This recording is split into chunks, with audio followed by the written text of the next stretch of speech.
it Mr. Wier? That's right. Yes. You're becoming a regular. I remember you. So. Mr. Wier, thank you very much, Senator. No, it's good. Thank you for being here. Chairman Birdwell, members of the committee. You've heard my story, local landowner in Bastrop with a well. I'm sharing this story because it highlights the need for changes to the framework of groundwater regulation.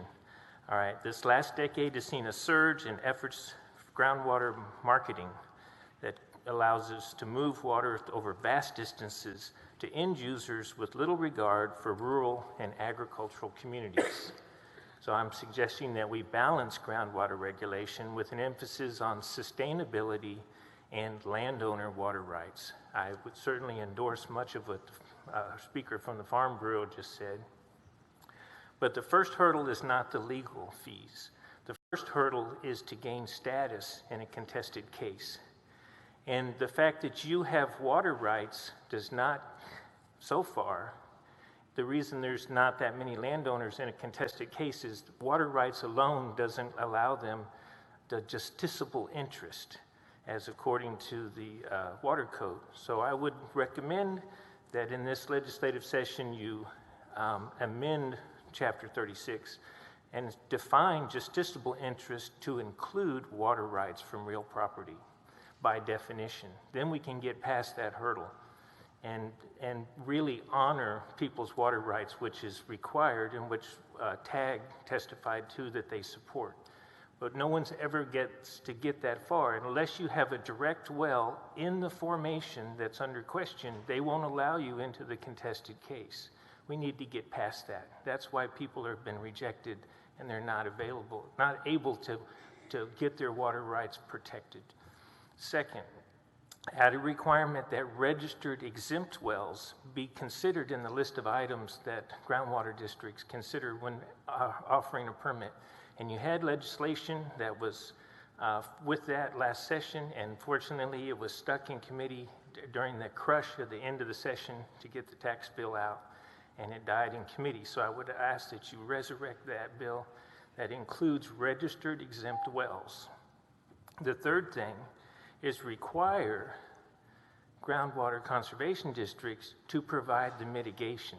So you heard under the Farm Bureau, and you know for the legal, the groundwater conservation district is the entity that's taking the water. I can't sue the water company that's draining my land, as the speaker from the Farm Bureau said. I can only sue the groundwater district. And so if they're the ones that legally are identified as the entity that's taking, they should provide the mitigation. And the groundwater districts sit on substantial amount of funds from production permits. And so they could provide a no-fault mitigation fund that could be managed by a third party that would allow for the fair mitigation of exempt registered wells that are damaged in these large permits, because we know you're going to need that groundwater to sustain economic development. Thank you very much.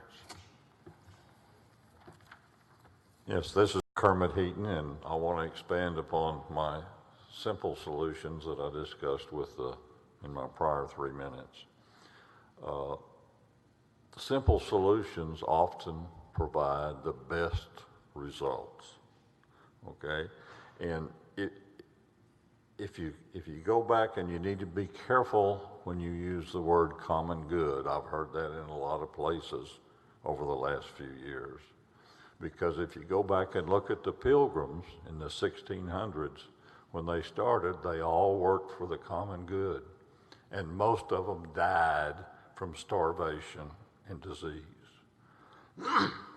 But these same Pilgrims, when they released the freedom and abilities of the individual landowners as an example, they flourished. They survived and even flourished. And if you look at some examples, besides that, bad examples, if you go to California, where the populous coastal cities took water from the internal valleys and decimated the agricultural industry there. And that decimation is not finished, and we have yet to pay the price. And it's going to get worse, because water's as important, if not more so, in Texas for our future. You have a daunting task before you, but Texans in the past have solved bad problems or important problems, and this may be one of the most important ones. And I hope and pray for your success. And I wish to yield the remainder of my time. Thank you.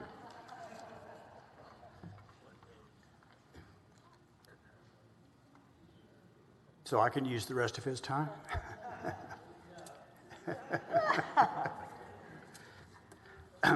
My name is Travis Brown. I live in Lee County, and I'm also a member of the Board of Directors of the Simsboro Aquifer Water Defense Fund. Many of us in our community have been working more than 20 years to protect our groundwater.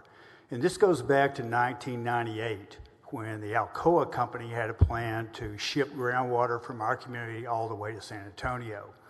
Fortunately, we were able to help stop that plan, and it died.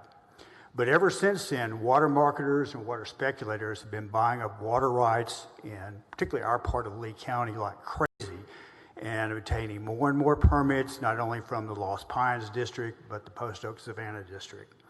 There are two huge pipelines already shipping water from western Burleson County all the way across Lee County over to Manor and to San Antonio. Those pipelines are less than a half mile behind my property. And more permits are in the works. You've heard the LCRA also wants to get into the groundwater selling business. The problem is we've got more permits permitting more groundwater to be pumped than our aquifer will survive sustainably. This exceeds the groundwater district's own modeling availability numbers there. It's clear to us that something's wrong here. Something needs to be fixed. I'm not here to tell you how that's going to be done. You've got plenty of experts who can do that. But it's clear that the water marketers and the water speculators are gaming the system and they're ignoring the state water plan. And unfortunately, our groundwater districts are unable or unwilling to oppose them. A lot of it has to do with money, I think, and fear of being sued and lack of funds to conduct a fair fight there. This needs to be fixed. We need to ensure that the preservation of our aquifers is a priority above all other factors. But there's one other thing that the legislature can do, and Andy touched on that. And that's basically, we need to ensure landowners have the right to oppose these permits. That's been a problem in our community. Landowners have been rejected for being parties to these permit hearings by the groundwater districts and administrative law judges. But under current law, as you know in the state, if you're a landowner, you own that water under your property. And when that water's threatened, you ought to have the right to protest. Thank you.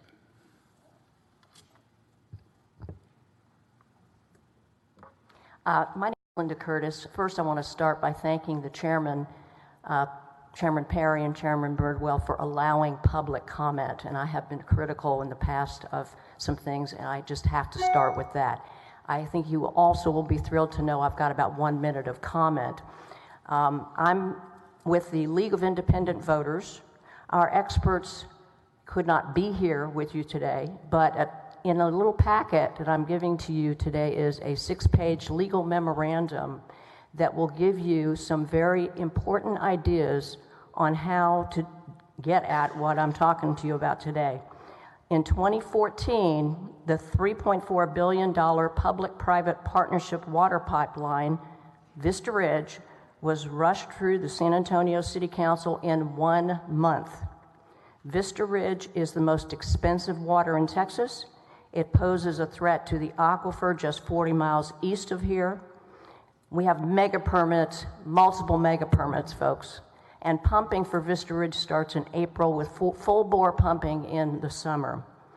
In 2014, San Antonio citizens warned Vista Ridge could reverse the good deeds of SAWS on water conservation and do harm to the mighty Edwards.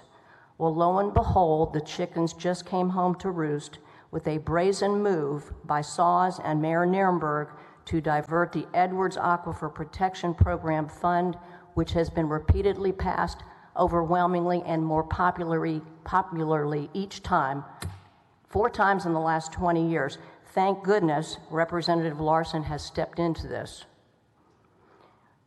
The memorandum that I am sharing with you, there's much more detail I can give you and send our experts to meet with your offices individually. We have started this. Please invite us to talk with you. The ball is in your court. Just tell us how we can help. Thank you. Thank you, ma'am. Any questions, members? Thank you very much for hanging in there with us. It's not that late, but it's important for we to hear you. I appreciate you guys.